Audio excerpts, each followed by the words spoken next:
Frente al desaparecido, en tanto esté como tal, es una incógnita el desaparecido. Si el hombre apareciera, bueno, tendrá un tratamiento X.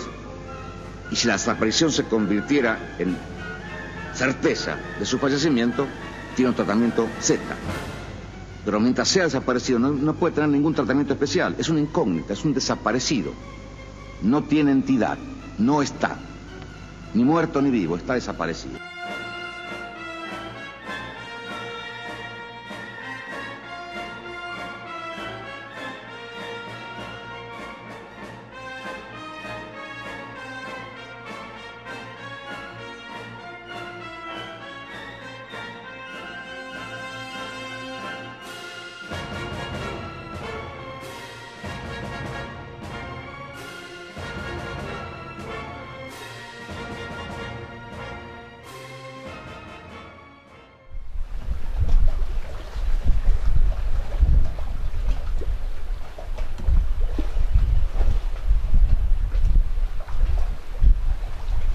Había vuelto a Concordia en el 73, justamente esperanzado en que a partir del gobierno de Cámpora iba a haber una federalización del país. Dije, ¿para qué estoy no quiero estar más en Buenos Aires, quiero estar en mi provincia? Pensé en una recomposición política del país y bueno, me volví para acá. Y estaba haciendo muchas cosas, estaba como siempre, como desde entonces haciendo la casa, estaba tratando de recomponer mi relación con la plástica, interrumpida por el periodo que estuve en la comunidad, un poco, qué sé yo, enviando al Salón de la Provincia, empezando a criar los gurises. Luciano nació en el 75 y Damián en el 77, retomando el trabajo gráfico, yo había trabajado aquí antes de irme a Buenos Aires con un grupo de amigos con los que todavía tengo relación, menos alguno que se ha partido ya para lejanos rumbos, como Juan Carlos Miranda. Estaba tratando de vivir de la gráfica otra vez, caricaturas, afiches, construcción de stands, de todo, ¿no? Cosas que había aprendido en Buenos Aires que me venían bien, y había una gran dinámica económica en ese momento en Concordia, ¿no? Una empresa que se llamaba Edel acá, capitaneada por Jorge Mayeré, que es un tipo que siempre hizo cosas en Concordia. Habíamos empezado a hacer cuadernos para la educación, porque el programa de educación de la provincia de Entre Ríos entonces era un programa modelo, y proponían, postulaban que no convenía tener libros, manuales, sino tener información periódica. Así que habíamos editado una revistita que salía todas las semanas, que se llamaba Gurí, después otra que se llamaba Guricito para los más chiquitos. Así había de todo, y dibujábamos día y noche, ¿no? Y así pude ir capeando el temporal, ganándome unos pesos, y mientras tanto pintando de noche. Y después la realidad empezó a atropellarlo a uno, ¿no? A conocer la desaparición de gente que uno conocía, a ver pasar, como contaba siempre, el tanque por la calle, a ver la prepotencia de los comunicados del ejército, aunque a uno, bueno, y que te paraban en la calle y te pedían documentos, y por qué se dejó la barba y todas esas cosas.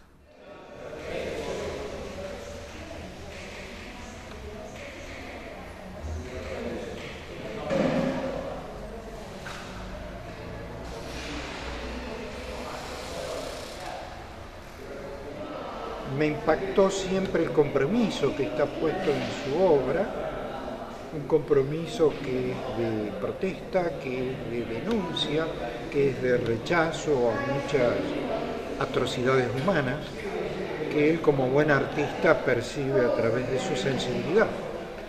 En suma, Pasarela tiene una originalidad muy fuerte, que es la de no ser una artista que pinta lindos cuadritos. Es alguien que se alimenta de la realidad que nos condiciona a todos, que tiene una posición frente a la vida, frente al mundo, frente al país, y que esa actitud, esa posición, ese pensamiento está reflejada en la obra. Me parece que eso es lo que debemos defender a muerte,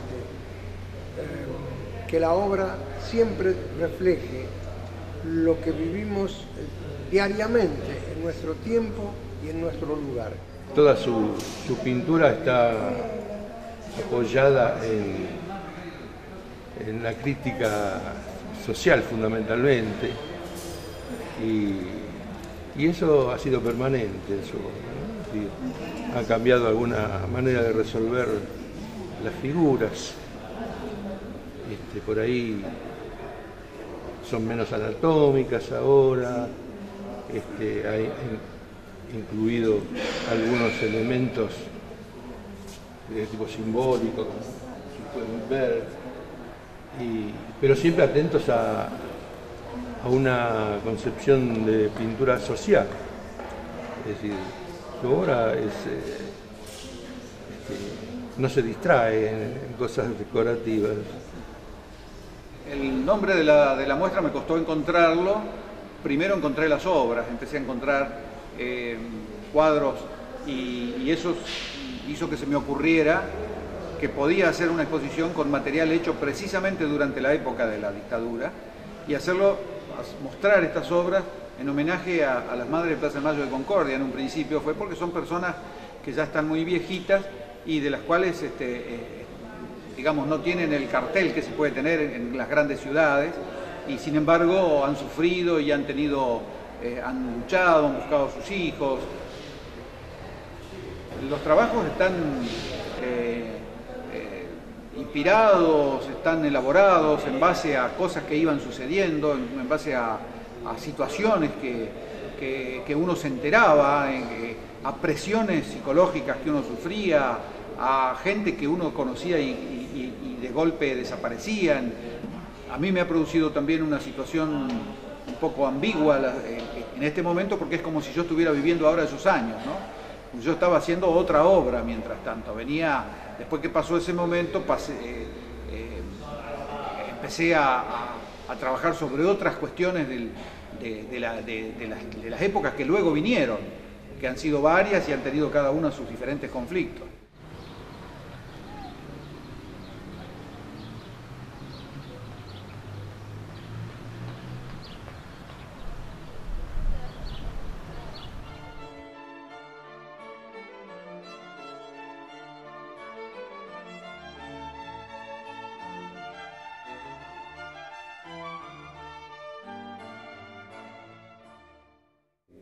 Yo el retablo lo conozco en su proceso, porque estuve viviendo aquí un tiempito en la época del cura Ismael Dri. Yo era cura, y bueno, y Nicolás Pasarela, el autor de esta obra, tuvo muchos encuentros con Ismael en esa época, ¿no? En relación a esta obra que habían acordado realizar, ¿no? Más allá de lo religioso, más allá de lo que significa la creencia, la fe o la pertenencia a una determinada institución como es la Iglesia, parece que refleja también una interpretación que tiene que ver con cómo ver la historia, cómo se va haciendo la identidad de un pueblo y cómo también la historia tiene sentido en la medida que refleja, digamos, una interpretación del presente, ¿no? En ese sentido me parece que ahí, por ejemplo, el tema de la olla refleja el sentimiento de un momento histórico, que era la salida, digamos, de la dictadura, con todo lo que ello había dejado de desastre, digamos, de regalarlo todo, de silenciamiento, de desaparición. Es como que una reaparición, digamos, de una voz que venía muy de abajo, y me parece que lo expresa esta secuencia de imágenes que están expresadas sobre todo al pie, como un proceso también de despertar, ¿no? Despertar hacia la esperanza y la posibilidad de un modo nuevo de ser humanidad, de ser comunidad, de ser pueblo, de ser sociedad, ¿no?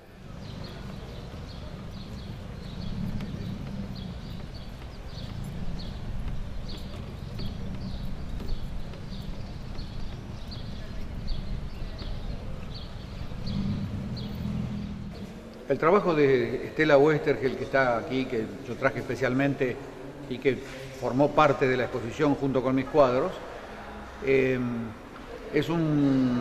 seguramente un acrílico trabajado de un modo acuarelado por la hija de Héctor Oestergel, ¿no? Yo la conocí en una comunidad donde yo vivía en el año 71 y 72. En el año 72 ella llegó un día porque era amiga de uno de los muchachos que vivían en la comunidad. Y fue muy fugaz mi relación con ella, pero como este amigo le había dicho que había alguien que pintaba allí, ella llevó un dibujo para regalarme. Y quedó ese dibujo, lo conservé durante muchos años, hasta que naturalmente durante alguno de esos periodos me enteré, cuando yo ya estaba viviendo en Concordia, que las hijas de Héctor Westergel habían desaparecido. Recordé que tenía ese dibujo, busqué el lugar donde estaba, lo puse en un tubo de plástico y lo conservé durante mucho tiempo, y siempre me pesaba ese dibujo, lo tenía como que, en realidad, después me enteré que tenía un hijo y que se habían encontrado hijos, y en este periodo en que se han ido recuperando hijos de desaparecidos, yo sentía que ese dibujo se lo tenía que dar, porque no sabía si tenía otras cosas de la madre. Nicolás Pasarela, el artista plástico concordiense que nos acompaña o acompaña a las madres de Plaza de Mayo y al organismo de derechos humanos desde la época de la dictadura. Es quien diseña los afiches y las invitaciones, ¿no? Y próximamente Nicolás Pasarela va a hacer un mural sobre la desaparición de Julio Solaga, quien es secuestrado frente a su casa.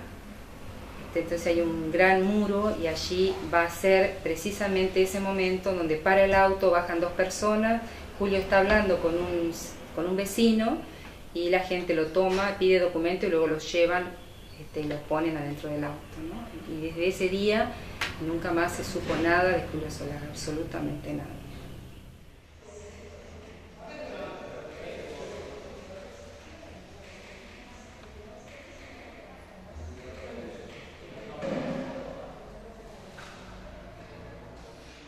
Y debe haber pocos pintores en la Argentina que hayan reflejado el momento previo a que todo eso aconteciera con una capacidad de anticipación tan fuerte como la que se puede apreciar en sus cuadros.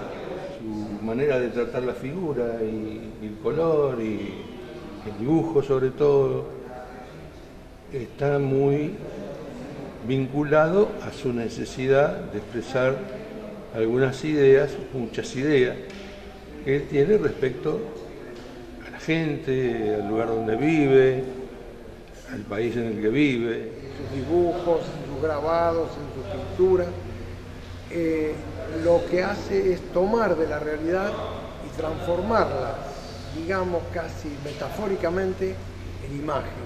Una imagen que habla de por sí y que, sin dejar de tener todo lo que es el planteo del lenguaje, de la pintura, de las plásticas en general, sigue también reflejando un momento y un lugar de la historia al que pertenecemos y que es el que verdaderamente nos da el alimento para que siempre surjan nuevas ideas, nuevas formas de expresarlas y nuevas formas de lenguaje. No por lo nuevo, que hoy parecería que es lo más importante, sino por lo actual. No es su obra una obra que la podríamos colgar tranquilamente en el living o en el dormitorio, porque son cuadros muy fuertes, son cuadros que denuncian censuras. Y había gente que se indignaba, había gente que no quería saber nada con que se le revelara la verdad, había gente que te desplazaba de determinados. Hay algunas cosas que están aquí detrás mío ahora que son de la época de las Malvinas. Yo envié a un salón y las rechazaron.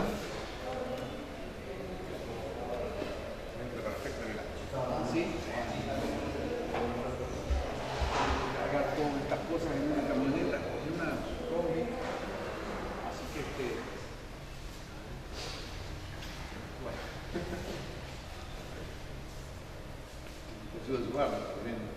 Vamos a sacar el auto. Lo tengo acá en el frente. Ah, bueno. Bueno, Martín, gracias por haber venido. Saludos. Que le saco la noticia.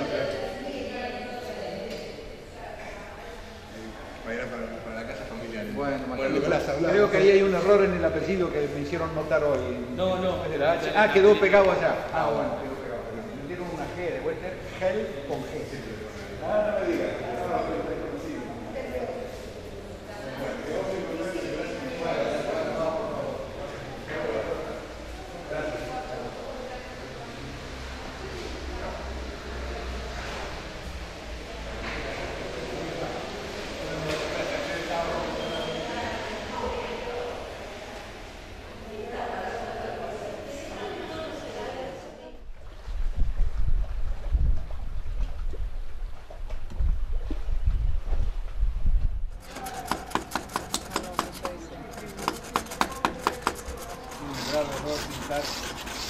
Primero la figura, después el auto.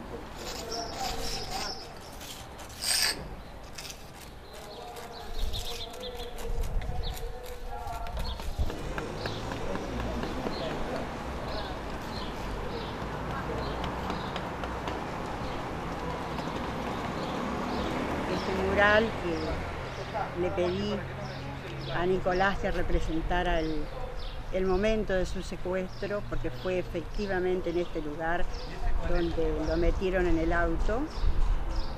Es un proyecto que tiene 2 años, que lo venimos madurando, pensando, con marchas y contramarchas, y bueno, ahora está expresándose y es un hito más en el camino de la memoria que construimos los familiares de los detenidos desaparecidos y de los expresos políticos, para que esta tragedia argentina no se olvide y nunca más vuelva a ocurrir.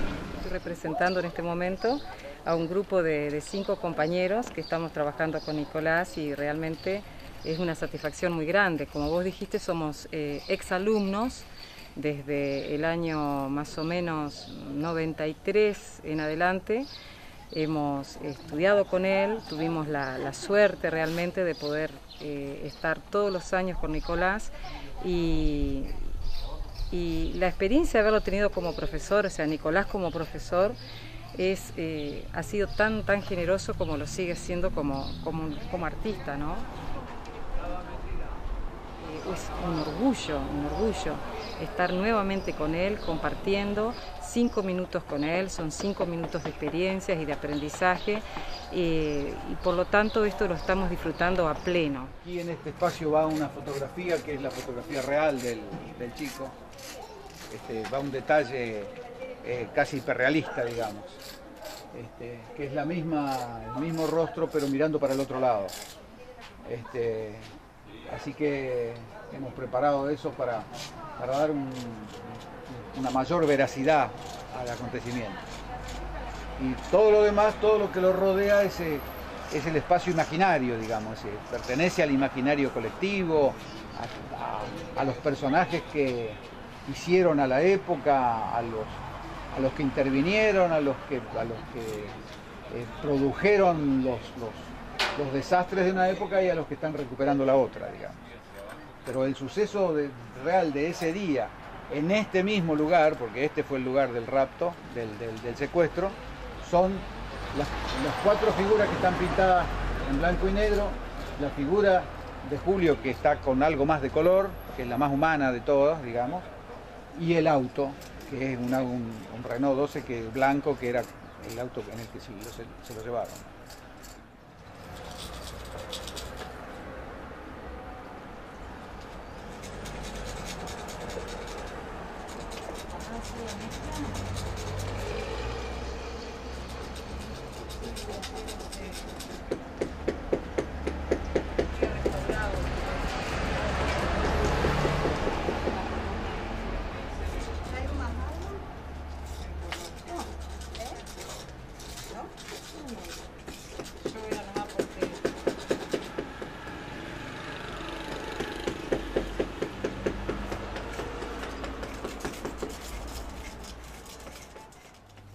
sería yo la primera en estar de acuerdo en hacer un homenaje a Nicolás Pasadena.